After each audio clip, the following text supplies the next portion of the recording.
Selamat datang dan mendengarkan audiobook yang dikeluarkan oleh Audiotune dengan novel yang berjudul Pengantin yang Ditukar, karya autor Yeni Tawati dengan pengisi suara Rumi, Bulan Madu. Selamat mendengarkan. Hari yang ditunggu pun tiba. Hari ini Haira dan Aiden akan berangkat bulan madu di sebuah kota yang terkenal dengan keindahan wisatanya. Bahkan banyak turis asing yang datang ke kota itu. Mereka sudah berada di hotel. Rencananya mereka hanya akan menginap selama 3 hari, menikmati bulan madu yang sempat tertunda karena perjodohan tanpa cinta. Haira sedang menikmati keindahan pantai dari jendela kamar hotel mereka. Aku senang kita dapat kamar yang strike seperti ini. Bagaimana caranya? Tanya Haira. Entahlah, mungkin kita sedang beruntung, saut Aiden. Haira tidak tahu saja kalau dia membayar pemilik hotel dengan sangat mahal untuk mendapatkan kamar itu. Sekarang bagaimana kalau kita... Aiden memeluk Haira dari belakang lalu mencium lehernya. Sayang, hentikan, matahari masih terbit. Ayo kita jalan-jalan keluar, ajak Haira. Aiden menghela napas berat. Baiklah, ucapnya pasrah. Mereka pun keluar dan menuju ke beberapa tempat yang indah di sana, memfoto beberapa objek di sana dan berpayung bersama. Haira dan Aiden nampak sangat senang dengan kebersamaan mereka. Puas berfoto, mereka kembali jajanan pinggir jalan dan minuman bersama. Sayang, kenapa kau suka jajan sembarangan? Tanya Aiden. Entahlah, aku suka sekali jajan di pinggir jalan. Orang tuaku sering melarangku, namun aku tetap membelinya. Habisnya enak sekali sih. Kau ini memang nakal. Aiden mencubit pipi Haira dengan gemas. Pada malam harinya, Haira bersantai di balkon kamar hotel itu, hingga suasana yang tenang membuatnya memejamkan matanya. Aiden yang melihat Haira tertidur langsung mendekatinya dan sedikit membungkuk hingga hanya tersisa beberapa senti dari wajahnya. Aku mencintaimu. Seperti biasa, jika mendengar bisikan halus, Haira langsung terbangun. Kenapa? Tanyanya. Apa kau keberatan? Matahari sudah terbenam, saatnya kita bertempur. Aiden menggendong Haira dan membawanya ke dalam kamar. Aiden membaringkan tubuh Haira ke atas ranjang empuk. Dengan perlahan, bibir Aiden mendarat di kening Haira. Sebuah kecupan yang membuat pipi Haira bersemu merah. Aiden mencium pipi Haira, kemudian berbisik, "Aku mencintaimu."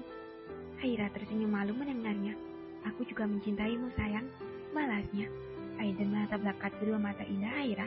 Dengan perlahan ia mendekatkan wajahnya dan bibirnya mencium Haira dengan lembut. Aiden juga membalas ciuman itu. Aiden membaringkan tubuh Haira dan mulai menjelajahi tubuhnya. Dia terlihat sangat liar dan rakus. Wajar saja, dia sudah menahan hasrat selama seminggu karena Haira datang bulan, dan malam ini akhirnya dia bisa menyalurkan hasratnya pada wanita yang dia cintai itu. Dan mereka pun melakukan hubungan suami istri. "Sayang, aku mau mandi." Haira menggeser tubuhnya dan hendak beranjak dari ranjang. "Tunggu, aku ikut." Aiden juga beranjak dari ranjang dan dengan cepat menggendong Haira ke kamar mandi. "Aku tidak mau mandi bersamamu. Keluar, sayang." Haira mendorong Aiden agar keluar dari kamar mandi. "Hei, jangan mendorongku." Aiden memegangi kedua tangan Haira dan dengan cepat dia melahap bibir Haira dengan rakus. "Aiden, lepas, kan tadi sudah." Haira mendorong tubuh Aiden agar menjauh. "Aku mau lagi." Tersenyum nakal. "Aku lelah." Kembali mendorong tubuh Aiden. "Besok kau tidak bekerja dan bisa beristirahat selama kau mau. Memangnya apa gunanya bulan madu kalau hanya dipakai bercinta 1 kali dalam semalam?" bisik Aiden. "Astaga, kau ini tak puas juga."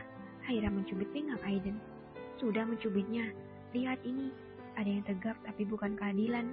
Aiden menunjuk bagian bawahnya yang menonjol di balik handuk. "Tunggu, apa kau meminum obat kuat? Dan apa pil yang aku temukan di kamar kita tempo hari itu adalah milikmu?" Haira menyipitkan mata ke arah Aiden.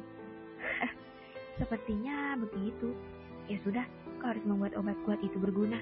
Aiden tergelak. Haira memutar bola matanya. "Berjanjilah, kau akan membuang pil itu dan tidak akan meminumnya lagi." "Aku berjanji." "Sekarang ayo kita bertempur," ajak Aiden yang sudah sangat tidak sabar. "Di sini, sebaiknya di ranjang saja." "Tidak, di sini saja. Setelah itu langsung mandi," ujar Aiden. Tanpa mendengar jawaban Haira, Aiden langsung saja menyerangnya hingga pertempuran panas pun terjadi. Setelah pelepasan terakhir, mereka pun mandi bersama dan istirahat karena kelelahan. Keesokan paginya, Mereka sarapan bersama di pinggir pantai. Suasana pagi yang indah dan angin pantai membuat pagi mereka semakin indah saja. "Bagaimana makanannya?" tanya Aiden. "Enak sekali," sahut Aira. "Makanlah yang banyak." Aiden mengusap kepala Haira dengan gemas. Haira mengangguk dan terus memakan sarapannya. Namun seketika dia terbatuk-batuk. Aiden mengambilkan minuman untuknya. "Pelan-pelan sayang, ada apa?" tanya Aiden. "Itu, sepertinya aku melihat Ziko dan seorang wanita, tapi bukan Reisha," ucap Haira. "Hah? Di mana?" tanya Aiden sambil menoleh ke sana kemari. "Tadi ada di sana." Haira menunjuk ke arah yang dilihat Aiden tadi. "Sudahlah sayang, kenapa kau berhalusinasi soal mantan? Kau belum move on ya?" Aiden terlihat sedikit kesal. "Tidak sayang, maaf ya, ayo makan lagi." Sementara itu, "Kenapa mas?" tanya Giska, istri si Ziko. "Tidak apa-apa sayang, ada kakaknya Reisha di sini. Sebaiknya kita pergi dari hotel ini. Kita pindah ke kota lain saja untuk berbulan madu," ujar Ziko. "Oh, baiklah mas, ayo kita pergi," ucap Giska. Mereka pun segera berkemas dan pergi dari hotel tersebut. Ziko tidak mau mengambil resiko jika persingkuhannya diketahui Haira dan Aiden. Membungkam Reisha adalah hal mudah, tapi tidak untuk Haira dan Aiden. Apalagi Aiden yang sering mematahkan setiap omongannya. Dia tidak mau terjebak oleh Aiden dan Haira. Bisa-bisa dia berbangga hati karena ternyata Ziko tidak sebaik yang dia kira. Dan pernikahan gagal itu akan dianggap sebagai hal yang tepat untuk Haira. Dan Ziko tidak mau itu terjadi. Yang dia ingin adalah rasa sakit hati Haira yang akan membuat hidupnya penuh luka. Karena kehancuran Haira adalah tujuan utama. Kalau kamu mau dengar audiobook lebih banyak dan gratis, segera download Audiotune.